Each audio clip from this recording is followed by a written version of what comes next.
আনোয়ার ভাই কিছু বলবেন?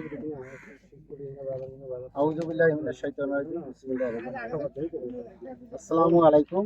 প্রিয় সংগঠন হিলফুল ফজুল বন্ধু সমাজ কল্যাণ পরিষদ কর্তৃক আয়োজিত আজকের প্রীতিভোজ বা আলোচনা সভা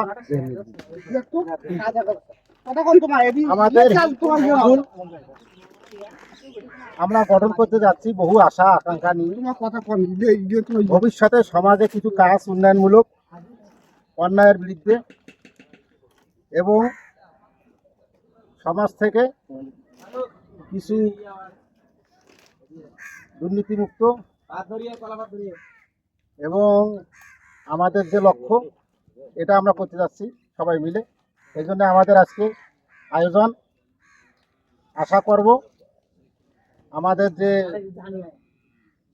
হিলফুল ফজুল এই গ্রুপে আপনারা সদস্য হবেন, আগামীতে কিছু ভালো কাজ করার জন্য এই আশা রেখে আমার সংক্ষিপ্ত কথা শেষ করছি। আসসালামু আলাইকুম।